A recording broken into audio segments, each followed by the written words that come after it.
विद्यार्थी मित्रों साई एकेडमी द्वारा चलता डिजिटल क्लासीसनी अंदर आप सर्व विद्यार्थी मित्रों हार्दिक स्वागत है। आजना दिवसे मित्रों आपणे फिजिक्सनी अंदर जे चैप्टर नंबर 3 स्टार्ट कर्युं छे एना लेक्चर नंबर 2 नी अंदर ड्रिफ्ट वेगनी चर्चा करवाना छे। मित्रों खूब ज अगत्यनी अने इम्पोर्टન્ટ थियरी है। ड्रिफ्ट वेगनुं डेरिवेशन आपणे करवानुं हशे, एनुं जे इक्वेशन है। हवे मित्रों आपणे ड्रिफ्ट वेगनी थियरी पर जईए ते पहेला थोड़ुंक रिलेशन है। बे सूत्रों थोड़ाक याद रखवा पड़शे मित्रों। कालना लेक्चरनी अंदर ए पण कवर थई जशे एनुं डेरिवेशन। आजना दिवसे आपणे एने याद रखवा माटे थोड़ोक प्रयत्न करीए। तो मित्रों कया कया डेरिवेशनो हशे पहेला ए जोईए। तो एक तमारे विद्युत प्रवाह घनता शुं छे ए याद राखवानी छे। विद्युत प्रवाह घनता जेने आपणे कया सिम्बोल वडे दर्शावीशुं मित्रों? जे वडे। विद्युत प्रवाह घनता आ एक सूत्र तमारे याद राखवानुं हशे। ए कई रीते व्याख्यायित करवामां आवे छे मित्रों? तो विद्युत प्रवाह घनता जेने आपणे आ रीते व्याख्यायित करेलो छे I डिवाइड बाय ए। कयुं सूत्र छे एनुं? I डिवाइड बाय ए। आई शुं छे? दाखला तरीके कोई एक वाहक तार लेवामां आवे छे आ रीते, तो वाहकने लंब एवा आड़छेदमांथी लंब लेवानो छे मित्रों। प्रवाहनी जे दिशा हशे प्रवाहनी दिशाने आपणे केवो लेवानो छे? लंब। એટલે શું લખી દઈએ? વિદ્યુત પ્રવાહની દિશાને લંબ એવા છે। સપોઝ વિદ્યુત પ્રવાહની દિશા આ છે, તેને લંબ એવા એકમ આડછેદમાંથી પાસ થતો જે વિદ્યુત પ્રવાહ છે એ વિદ્યુત પ્રવાહને શું કહે છે? વિદ્યુત પ્રવાહ ઘનતા। તો અહીંયાથી હું લખી દેમ છું એનું ડેરિવેશન। આપણે તો માત્ર ઇક્વેશનનું કામ છે આજે, પણ હું લખી દેમ છું। તો અહીંયાથી શું લખી દેમ? વિદ્યુત પ્રવાહની દિશાને લંબ, વિદ્યુત પ્રવાહની દિશાને લંબ, दिशा ने लंब एवा एकम आड़छेदमांथी पसार थता विद्युत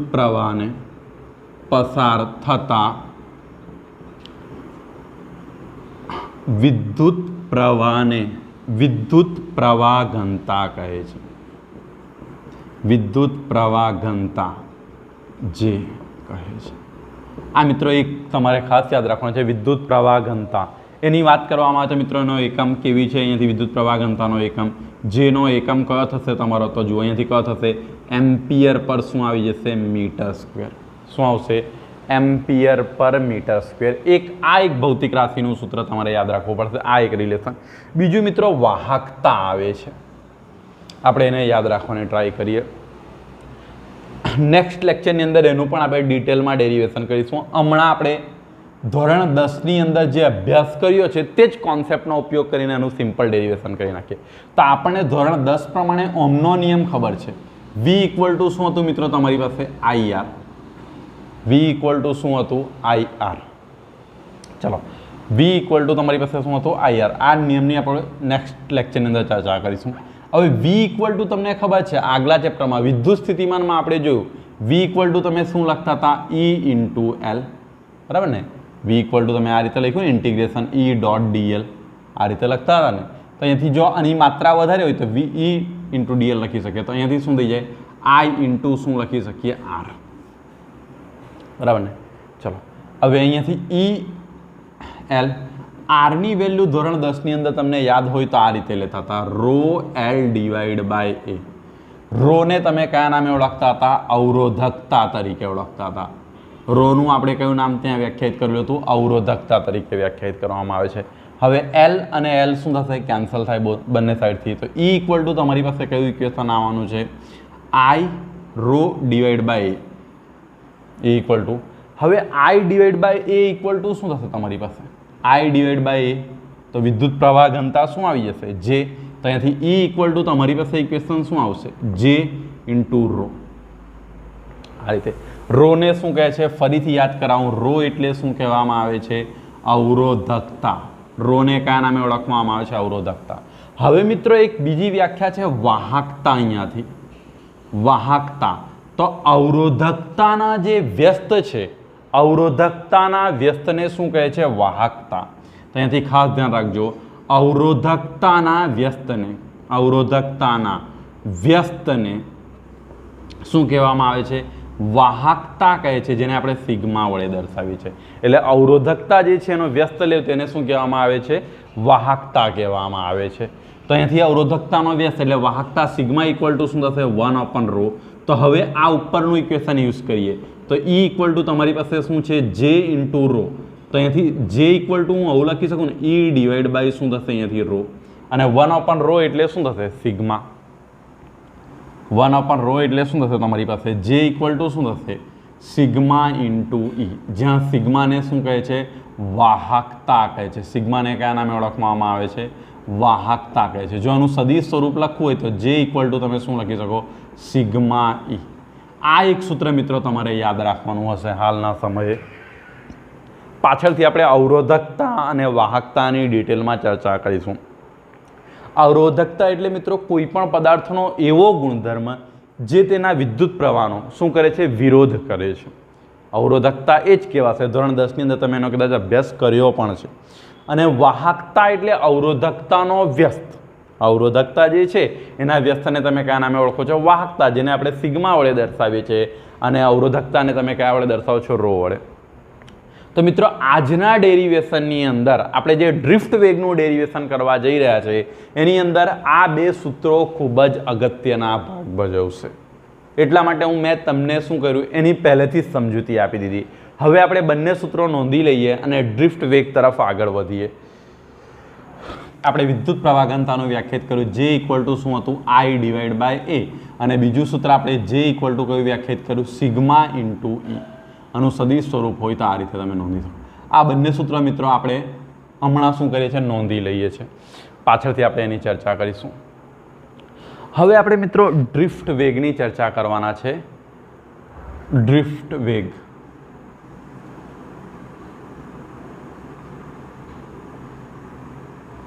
ડ્રિફ્ટ વેગ અથવા ડ્રિફ્ટ વેલોસિટી VD. એની સાથે સાથે મિત્રો આપણી ટેક્સ્ટબુકનો એક ટોપિક છે કદાચ સુવાહકોમાં વિદ્યુત પ્રવાહ, એની પણ આપણે શું કરીશું? ચર્ચા કરી દઈશું. તો પહેલાં હું એની ચર્ચા કરી દઉં, સુવાહકોમાં વિદ્યુત પ્રવાહનું વહન કઈ રીતે થાય છે. મિત્રો હવે તમે કોઈ પણ પદાર્થ લો, જે સુવાહક પદાર્થો છે, સુવાહક પદાર્થો શું કરી શકતા હોય છે? સુવાહક પદાર્થો શું કરે છે? વિદ્યુતનું વહન કરે છે. કોના થકી? મુક્ત ઇલેક્ટ્રોન થકી. સુવાહક પદાર્થો જે છે, સુવાહક પદાર્થોની પાસે મુક્ત ઇલેક્ટ્રોનની સંખ્યા ખૂબ જ વધારે છે. અને આ મુક્ત ઇલેક્ટ્રોન શું થાય છે ખબર? વાહક પદાર્થની અંદર શું કરે છે? ગતિ કરે છે. દાખલા તરીકે હું કોઈ એક સુવાહક પદાર્થ આ રીતનો મેં લઈ લીધો. એક વાહક પદાર્થ લેવામાં આવે છે, સુવાહક પદાર્થ આ રીતનો આપણે કન્સિડર કર્યો છે. કોઈ એક સુવાહક પદાર્થ મેં આ આડછેદનો કન્સિડર કર્યો. હવે આ સુવાહક પદાર્થની અંદર શું હશે મિત્રો? તો મુક્ત ઇલેક્ટ્રોન પુષ્કળ સંખ્યામાં આવેલા હશે. આ મુક્ત ઇલેક્ટ્રોનની જે સંખ્યા છે એમની માત્રા કેવી છે? ખૂબ જ વધારે. એટલે મિત્રો તમે ઇન્ફિનિટિવ કહી શકો ઇન શોર્ટ. કારણ કે મિત્રો તમે જોશો એક જ કન્સિડર કરશો ને તો એક મોલની અંદર 10⁻22 જેટલા થતા હોય છે. એટલે એની સંખ્યા ઘણી વધારે હશે મુક્ત ઇલેક્ટ્રોનની. ઇન્ફિનિટી તો ના કહી શકીએ, પરંતુ આપણી ગણતરી પ્રમાણે શું હશે? ખૂબ જ વધારે હશે. હવે સામાન્ય અવસ્થામાં શું થાય? અથવા ઓરડાના તાપમાને શું થાય? ઓરડાના ટેમ્પરેચરે, ઓરડાના તાપમાને. હવે આ પદાર્થો શું કરે? ઉષ્મા ઉર્જાનું તો શોષણ કરવાના, કારણ કે ટેમ્પરેચર ઓરડાના તાપમાને. તો આ ઇલેક્ટ્રોન શું કરતા હોય છે? ઉર્જા તો મેળવે છે. દાખલા તરીકે હું સપોઝ આ એક પેન લેમ છું જે વાહક પદાર્થ છે. તો હવે આની અંદર કેવા અસંખ્ય મુક્ત ઇલેક્ટ્રોન રહેલા છે. જો ધાતુનું હશે એટલે સુવાહક પદાર્થ હશે તો એની અંદર ખૂબ જ મોટી સંખ્યામાં શું રહેલા હશે? મુક્ત ઇલેક્ટ્રોન. હવે આ રૂમમાં સિમ્પલ એમ જ પડી રહી છે મિત્રો, એમ જ મૂકવામાં આવી છે. તો આની પાસે મુક્ત ઇલેક્ટ્રોનની સંખ્યા ખૂબ જ વધારે છે અને ઓરડાના ટેમ્પરેચર પર છે. એટલે રૂમ ટેમ્પરેચર છે તો એ શું કરશે? વાતાવરણમાંથી ઉષ્મા મેળવે. ઉષ્મા મેળવે તો ઇલેક્ટ્રોન શું કરશે? ગતિ કરશે. ગતિ કરશે ને તમારી પાસે પણ પૈસા આવે એટલે તમે શું કરો? ફટાફટ માર્કેટમાં આમ જાઓ, શોપિંગ કરવું છે શોપિંગ. તે જ રીતે મિત્રો આ બધા આની અંદર રહેલા તમામ ઇલેક્ટ્રોન શું કરતા હશે? ગતિ કરતા હશે. પરંતુ ઓરડાના તાપમાને આ જે ઇલેક્ટ્રોન છે ઉષ્મા ઉર્જાને કારણે શું કરે છે? ઉષ્મા ઉર્જાને કારણે ગતિ જે કરે છે અસ્ત વ્યસ્ત ગતિ કરે છે. કેવી ગતિ કરતા હશે? અસ્ત વ્યસ્ત ગતિ હશે. એટલે એમની ગતિ રેન્ડમ હશે. કોઈ ઇલેક્ટ્રોન આ તરફ જતું હશે, કોઈ ઇલેક્ટ્રોન આ તરફ, બીજો ઇલેક્ટ્રોન આ તરફ. એમ કરીને બધા ઇલેક્ટ્રોનની ગતિ કેવી હશે? અસ્તવ્યસ્ત ગતિ કરતા હશે મિત્રો. અને અસ્તવ્યસ્ત ગતિ કરતા હશે તો એમની જે પરિણામી ગતિ છે, એટલે કે એમની જે સરેરાશ ગતિ કાઢવામાં આવે, પરિણામી ગતિ કેટલા થશે? શૂન્ય થઈ જશે. એટલે કે જો પરિણામી, દાખલા તરીકે આ તરફ જતા ઇલેક્ટ્રોનની સંખ્યા, તો આ તરફ જતા ઇલેક્ટ્રોનની સંખ્યા કેવી હશે? સમાન થઈ જશે. દાખલા તરીકે આ તરફ 5 ઇલેક્ટ્રોન જાય છે તો આ તરફ પણ કેટલા ઇલેક્ટ્રોન માન પામતા હશે? 5 ઇલેક્ટ્રોન. એટલા માટે મિત્રો શું થાય છે? ઓરડાના ટેમ્પરેચર પર રહેલા જે વાહક પદાર્થો છે, એટલે ધાતુના સુવાહક પદાર્થો છે, એને સામાન્ય અવસ્થામાં આપણે પકડીએ, ટચ કરીએ તો આપણને વિદ્યુત પ્રવાહની કોઈ અસર થતી નથી, કોઈ ઝટકો લાગશે નહીં. એટલે આ એક રચના છે મિત્રો. ધાતુ પદાર્થોની અંદર મુક્ત ઇલેક્ટ્રોન હોવાથી ઉષ્મા ઉર્જા મેળવી અને એની સરેરાશ ગતિ. બીજું મિત્રો, એમની અસ્તવ્યસ્ત ગતિ હોવાનું એક બીજું કારણ પણ છે. આની અંદર જે ધન આયનો આવેલા હશે ને તેની સાથે અથડામણ અનુભવે તો એની ઇલેક્ટ્રોનની ગતિ એમ બદલાઈ જાય. એવું નથી કે મિત્રો તમે શું કરો, આ બધા ઇલેક્ટ્રોનનું સરેરાશ કરો તો એ 0 મળે. એ તો ડેફિનેટલી 0 આવવાનું છે. પણ મિત્રો દાખલા તરીકે કોઈ એક ઇલેક્ટ્રોનની પણ ગતિ જોવામાં આવે ને, દાખલા તરીકે આ ઇલેક્ટ્રોન ગતિ કરે છે, એ અહીં રહેલા ધન આયન સાથે અથડાશે, એની ગતિની દિશા બદલાય. અહીંયા બીજા ધન આયન સાથે અથડાય. એમ કરીને જો એક ઇલેક્ટ્રોનની ઇન્ડિવિજ્યુઅલ સરેરાશ ગતિ કાઢવામાં આવે ને તો પણ 0 જ આવે. ઓવરઓલ તો 0 છે જ આખા મટીરિયલની, પણ ઇન્ડિવિજ્યુઅલી જો એક ઇલેક્ટ્રોનની બધી જ ગતિઓને કન્સિડર કરવામાં આવે અને એનું સરેરાશ મૂલ્ય કાઢવામાં આવે તો પણ કેટલું હશે? 0. આ ઇલેક્ટ્રોન, આ વાહક સામાન્ય અવસ્થામાં એટલે મુક્ત અવસ્થામાં પડ્યો હતો મિત્રો. અને આ હોય એટલે કે આવી અવસ્થામાં જ્યારે ધાતુ પદાર્થો મુક્ત અવસ્થામાં હશે તો એના પર કોઈ અંદર વિદ્યુત ક્ષેત્ર તમને કોઈ જોવા મળે નહીં, એટલે કે કોઈ અસર હશે. હવે મિત્રો આ તો એક સામાન્ય અવસ્થા થઈ ગઈ, જેની ચર્ચા ધોરણ 10 ની અંદર ઓલરેડી આપણે કરી હતી. હવે મિત્રો આપણે આની અંદર એક ખાસ પ્રકારનો કેસ લાગુ પડવાનો છે અને વિદ્યુત ક્ષેત્રની અસર હેઠળ લાવીએ. હવે શું કરવામાં આવે છે? સુવાહક પદાર્થ જે છે એને વિદ્યુત ક્ષેત્રમાં મૂકવામાં આવે છે. હવે મિત્રો ધ્યાન આપજો, ડ્રિફ્ટ વેગની થિયરી સ્ટાર્ટ થવા જઈ રહી છે. આ જે સુવાહક પદાર્થ લેમ છું, આ રીતનો એક સુવાહક પદાર્થ લેવામાં આવે છે.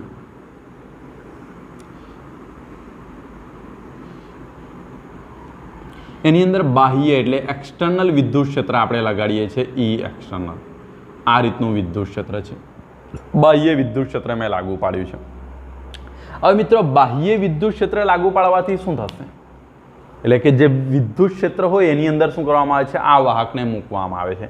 હવે આપણને ખબર છે આ જે વાહક પદાર્થ છે એની પાસે શું હશે? પુષ્કળ સંખ્યામાં શું આવેલા હશે? મુક્ત ઇલેક્ટ્રોન હશે. અને ઇલેક્ટ્રોન પર બળ કઈ દિશામાં લાગે? વિદ્યુત ક્ષેત્રનું તમે સૂત્ર જોઈ ગયા છે, E = શું છે? F / શું છે? Q. માટે F = શું આવે? Q × E. માટે F = શું આવે? F = શું આવે છે? માઇનસ વિદ્યુતભાર E. એટલે ઇલેક્ટ્રોન પર બળ હંમેશા કઈ દિશામાં લાગે? વિદ્યુત ક્ષેત્રની વિરુદ્ધ દિશામાં લાગે. મિત્રો ખાસ ધ્યાન રાખજો, આની અંદર જે ઇલેક્ટ્રોન છે, ઇલેક્ટ્રોન પર શું થશે? એમ કે જે બળ લાગે છે, બળ હંમેશા કઈ દિશામાં હશે? વિદ્યુત ક્ષેત્રની વિરુદ્ધ દિશામાં. એટલે અહીં રહેલો ઇલેક્ટ્રોન જે છે એ આ તરફ આવીને જમા થશે. એટલે આ તરફ બધા કેવા વિદ્યુતભારો આવી જશે મિત્રો? ઋણ વિદ્યુતભાર જમા થઈ ગયો હશે. અહીંયા કયા વિદ્યુતભારો આવી ગયા હશે? ઋણ વિદ્યુતભારો આવી ગયા હશે. તો ઋણ વિદ્યુતભાર આ તરફ આવશે તો આ તરફ કયો વિદ્યુતભાર ખુલ્લો થશે? ધન વિદ્યુતભાર ખુલ્લો થશે. આ તરફ તમારો કયો વિદ્યુતભાર ખુલ્લો થશે? અહીંયાથી ધન વિદ્યુતભાર ખુલ્લો થશે. એટલે ઇલેક્ટ્રોન કેવો વિદ્યુતભાર ખુલ્લો થશે? જેમ ઇલેક્ટ્રોન આ તરફ ભાગે છે તેમ આ તરફ કયો વિદ્યુતભાર તમારો ખુલ્લો થતો જશે? ધન વિદ્યુતભાર.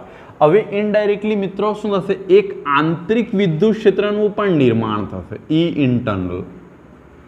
કારણ કે આની પાસે તો એક હવે અંદરનું વિદ્યુત ક્ષેત્ર ધનથી ઋણ એટલે આ તરફ હશે. તો તમે જુઓ એક્સટર્નલ અને ઇન્ટરનલ બંને વિદ્યુત ક્ષેત્રો જે છે તમારું બાહ્ય વિદ્યુત ક્ષેત્ર અને આંતરિક વિદ્યુત ક્ષેત્ર પરસ્પર કેવી દિશામાં આવી ગયા?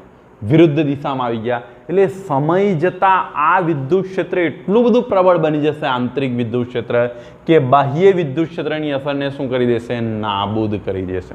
જેમ જેમ સમય પસાર થતો જશે તેમ તેમ આંતરિક વિદ્યુત ક્ષેત્ર એટલું બધું પ્રબળ બનશે કે બાહ્ય વિદ્યુત ક્ષેત્રની અસરને શું કરી દેશે? નાબૂદ કરી દેશે મિત્રો. હવે આ નાબૂદ અસર કરી દેશે એટલે કે તે સમયે અંદરનું પરિણામી જે વિદ્યુત ક્ષેત્ર છે, પરિણામી વિદ્યુત ક્ષેત્ર તમારું કેટલું થઈ જશે મિત્રો? 0 થઈ જશે. એટલે અંદરના ભાગમાં તમને જે પરિણામી વિદ્યુત ક્ષેત્ર જોવા મળે છે એ પરિણામી વિદ્યુત કેવું થઈ જશે? 0 થઈ જશે. હવે મિત્રો અહીંયા એક વસ્તુ ખાસ જોવાની ટ્રાય કરો.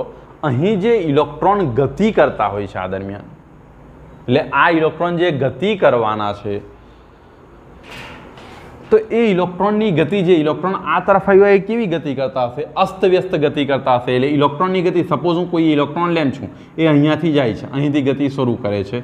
હવે અહીંયા રહેલા બીજો કોઈ ધન આયન હશે, તો એ ધન આયન સાથે શું થશે? અથડામણ અનુભવશે. ફરી પાછી એની ગતિની દિશા શું થઈ જશે? બદલાઈ જશે. અહીંયા એનો વેગ કંઈક અલગ હતો, હવે ફસલ ઢીસુમ આમ આવી જશે. અહીંયા આવ્યા પછી પાછું બીજા કોઈ સાથે અથડામણ અનુભવે તો આમ આવી જશે. એટલે કે ટૂંકમાં મિત્રો એની ગતિની દિશા કેવી થતી છે? જેમ જેમ, કારણ કે ધન આયનો તો મિત્રો પ્રબળ હશે, એટલે ઇલેક્ટ્રોન આવી ઝીગ ઝેગ ગમે તેમ અસ્તવ્યસ્ત પેટર્નમાં શું કરતો હશે? ગતિ કરતો હશે. આની અંદર રહેલા ઇલેક્ટ્રોનો શું થતા હશે? અસ્તવ્યસ્ત ગતિમાં શું કરતા હશે? ગતિ કરતા હશે. હવે ઇલેક્ટ્રોનની આ જે ગતિ છે, તમે જુઓ, એક ઇલેક્ટ્રોન અહીં છે, આ ધન આયનો છે. આ મિત્રો શું છે? ધન આયનો, જેને કેમિસ્ટ્રીની ભાષામાં તમે કર્નલ તરીકે ઓળખો છો. કર્નલ, કર્નલ એટલે મિલિટરીવાળા કર્નલ નહીં. આ કયા ધન આયનો છે? જે પરમાણુએ ઇલેક્ટ્રોન ગુમાવી દીધેલો છે એના આયનો છે. જેમને ઇલેક્ટ્રોન ગુમાવ્યા હશે શેમાં રૂપાંતર પામ્યા હશે? ધન આયન. મિત્રો આ અંદરનો જ ભાગ છે. એટલે પણ આની અંદર રહેલા જે ઇલેક્ટ્રોન છે એ કેવી ગતિ કરતા હશે? અસ્તવ્યસ્ત. આમાં ઇલેક્ટ્રોનની ગતિ કેવી હશે? ટોટલી અસ્તવ્યસ્ત ગતિ હશે મિત્રો. એ શું થાય છે? અહીં ઇલેક્ટ્રોન આવે છે, અહીંયા અથડામણ અનુભવે છે, ફરી પાછો એનો વેગ શૂન્ય થશે, ફરી પાછો એ શું થશે? આ વિદ્યુત ક્ષેત્રની અસર હેઠળ ફરી પાછા ગતિ કરશે, ફરી પાછા બીજા કોઈ સાથે અથડાશે, ફરી પાછા પ્રવેગિત થશે. આ રીતે ઇલેક્ટ્રોનની કન્ટિન્યુઅસલી ગતિ તમારી શું થતી હોય છે? અંદર ચાલુ રહેતી હોય છે મિત્રો. હવે દાખલા તરીકે હું કોઈ એક ઇલેક્ટ્રોન લેવાને ટ્રાય કરું છું, કે કોઈ એક ઇલેક્ટ્રોન પર આપણે ફોકસ કરીએ, તો આવા જે ઇલેક્ટ્રોન છે એનો સરેરાશ વેગ કરીએ પહેલાં શરૂઆતની અવસ્થામાં, તો એમનો જે એવરેજ વેલોસિટી છે આપણે અહીંયાથી જોયું યુ, હું એના માટે સિમ્બોલ યુ વાપરી લેમ છું. કયો સિમ્બોલ વાપરું છું? યુ. તો યુ ઇક્વલ ટુ દાખલા તરીકે કોઈ એક ઇલેક્ટ્રોનનું U1 હતું શરૂઆતનું, U2, એમ કરીને આપણી પાસે કેટલા ઇલેક્ટ્રોન આવેલા હશે? UN ડિવાઈડ બાય શું હશે? n. એનાથી કયો સિમ્બોલ લઈ શકીએ? n. હવે સરેરાશ, મેં તમને કીધું તેમ આનું સરેરાશ વેગ કેટલો થતો હોય છે? 0. અહીંયાથી 1/n કરી દો, અને આને તમે શું લખી શકો? U1 plus U2 plus dash dash dash તમારી પાસે શું છે? UN. એને સિગ્મા કરીને લખી શકો ને મિત્રો? તો 0 1/n, અને અહીંયાથી શું આવી જશે? Sigma UI. માટે 1/n into sigma UI equal to કેટલા થશે? 0. એમની સરેરાશ જે વેગ છે શરૂઆતની અવસ્થામાં કેટલો હશે? 0 હશે. હવે મિત્રો આપણે કોઈ એક પર્ટિક્યુલર ઇલેક્ટ્રોન પર હું ફોકસ કરું છું. ઇલેક્ટ્રોન દાખલા તરીકે આ ઇલેક્ટ્રોને અહીંથી ગતિ સ્ટાર્ટ કરી છે, અહીંયા આવીને શું થાય છે? અથડામણ અનુભવે છે.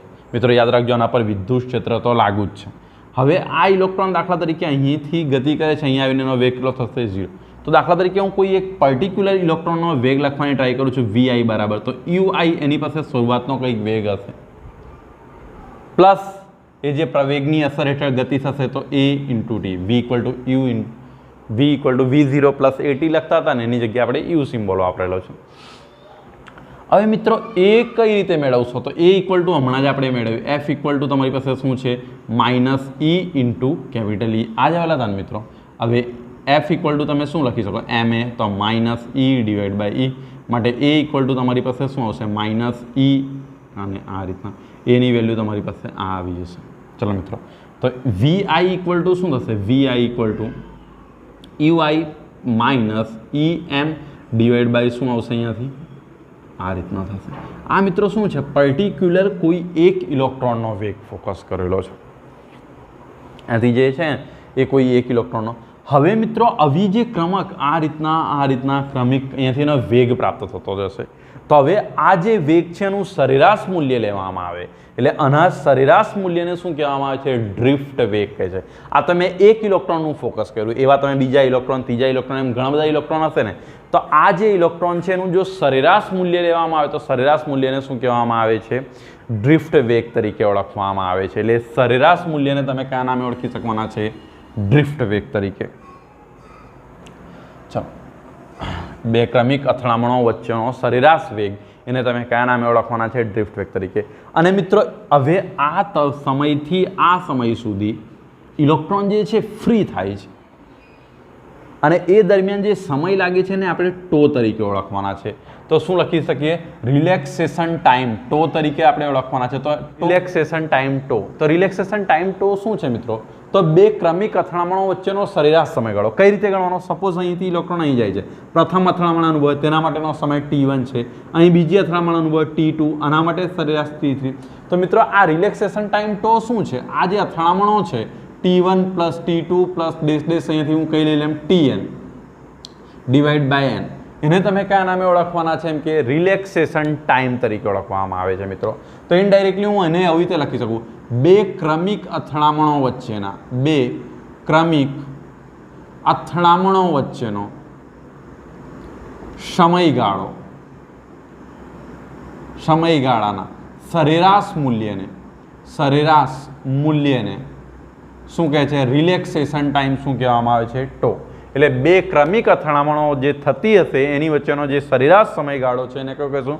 T1. અને જે વેગ છે ડ્રિફ્ટ વેગ, અને અનુરૂપ વેગ V1 હશે, અને અનુરૂપ વેગ V2 હશે, અને અનુરૂપ વેગ V3 હશે. તો એ જે વેગનું સરેરાશ છે એ વેગના સરેરાશને આપણે કયા નામે ઓળખવાના છે? ડ્રિફ્ટ વેગ. તો ડ્રિફ્ટ વેગ શું થશે મિત્રો? તો અહીંયાથી VI બરાબર, તમે જે લખો છો અહીંયાથી VI ડ્રિફ્ટ વેગ તરીકે કોને વ્યાખ્યાયિત કરવાના છે? VD બરાબર તો V1 plus V2 plus dash dash dash અહીંયાથી તમે શું લખી શકો? Vn ડિવાઈડ બાય શું થશે? n. તો આ ઇનડાયરેક્ટલી VD બરાબર આ શું છે? VI નું સરેરાશ જ છે ને. તો અને હું આવું લખી શકું ને, VI આનું શું છે?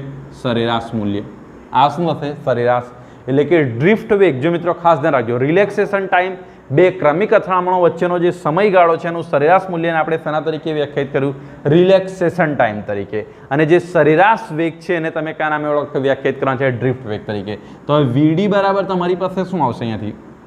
તો અહીંયાથી UI સરેરાશ આવી જશે, અને અહીંયાથી શું હશે? Minus EE divide by m, અને અહીંયાથી T નો સરેરાશ. ચલો મિત્રો, તો અહીંયાથી આ જે વેગ સરેરાશ મૂલ્ય આનો કેટલું થાય છે? મૂલ્ય 0. આપણે આગળ જ કરેલું છે. Minus EE divide by m into અહીંયાથી સરેરાશ સમયગાળો તેના તરીકે ઓળખવાના છે 2. એટલે V બરાબર શું આવશે? Minus EM divide by m into શું આવશે? 2. આ મિત્રો શું થઈ જશે? ડ્રિફ્ટ વેગનો શું થશે? રિલેક્સેશન ટાઈમ સાથેનો સંબંધ છે મિત્રો. અહીં સુધી ઘણી વખત એક્ઝામની અંદર પૂછાયું છે મિત્રો આ ડેરિવેશન કરવા સુધી. હવે આગળનો પાર્ટ જે છે એ પણ એનો ખૂબ જ અગત્યનો છે. તો હવે એ તરફ આપણે જવાનો પ્રયત્ન કરીએ. ત્યાં સુધી આ સૂત્રને તમારે શું કરવાનું છે? યાદ રાખવાનું છે. ફટાફટ આ લખી કાઢો, ચાલો નોંધી લો.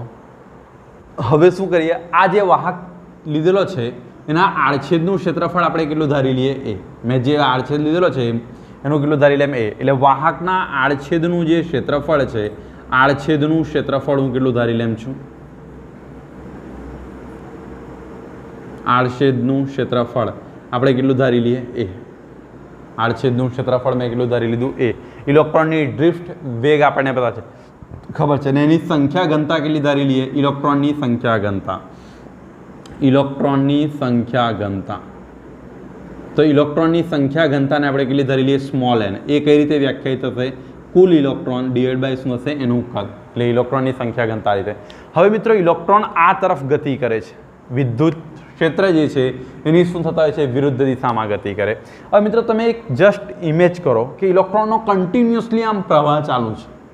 તો જો આ તરફથી જેટલા ઇલેક્ટ્રોન બહાર નીકળશે એટલા સમયમાં આ ઇલેક્ટ્રોન દાખલ થઈ જશે. મિત્રો એ મીન્સ શું થશે? આ પાર્ટની અંદર એક ચોક્કસ સંખ્યાના ઇલેક્ટ્રોન રહેલા હશે.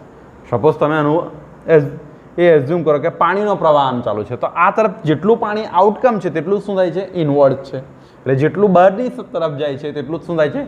અંદરની તરફ આવે છે. હવે મિત્રો આપણને ખબર છે અહીં જે ઇલેક્ટ્રોન લીધેલા છે એનો ડ્રિફ્ટ વેગ એટલે કે સરેરાશ વેગ આપણે કયો લીધો છે? VD. તો ડેલ્ટા T જેટલો સમય આપે, ડેલ્ટા T જેટલો, તો એ ઇલેક્ટ્રોન કેટલું અંતર કાપશે? VD બરાબર આપણી પાસે અંતર ભાગ્યા શું છે? સમયગાળો. માટે ઇલેક્ટ્રોને કાપેલું અંતર કેટલું થશે? VD ઇન્ટુ કેટલા આવી જશે? Delta T. તો ઇલેક્ટ્રોને કાપેલું અંતર કેટલું હશે? VD ઇન્ટુ કેટલા હશે તમારી પાસે? ડેલ્ટા T જેટલું. અને આ શું છે? ક્ષેત્રફળ.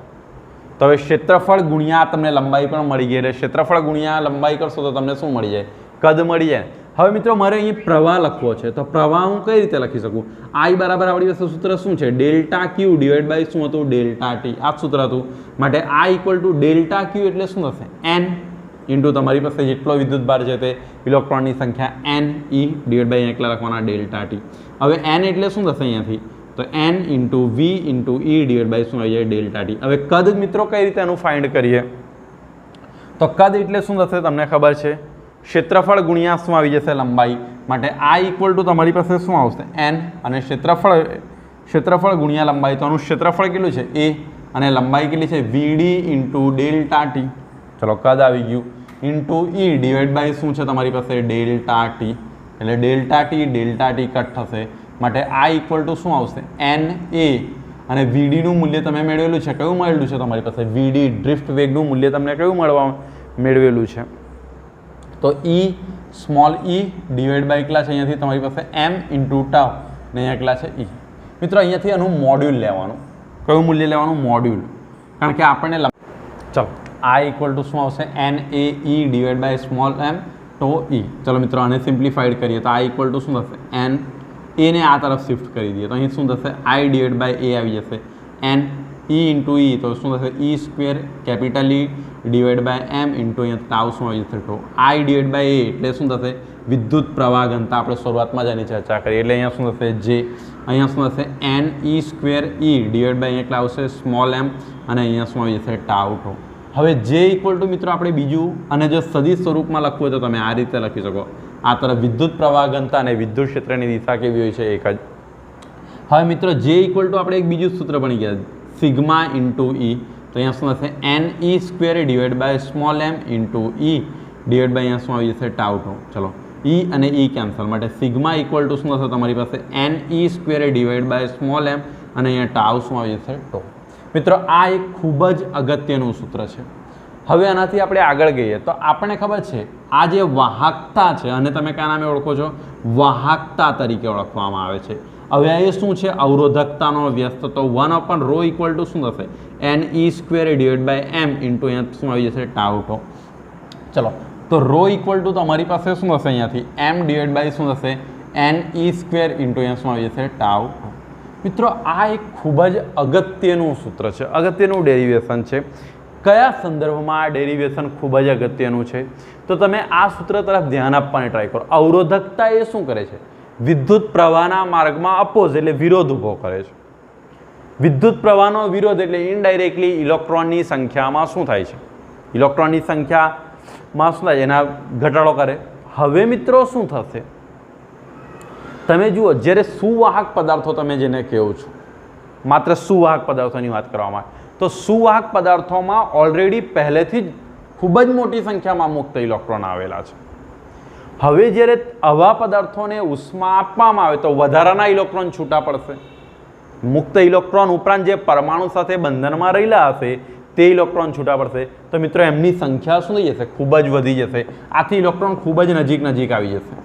ખૂબ જ નજીક આવી જાય તો એમની વચ્ચે શું થશે કન્ટિન્યુઅસલી અથડામણ થવા લાગશે. બે અથડામણ વચ્ચેનો સમયગાળો શું થશે ઘટી જશે એટલે રિલેક્સેશન ટાઈમ જે ટો છે એનું મૂલ્ય ઘણું નીચું જતું રહેશે.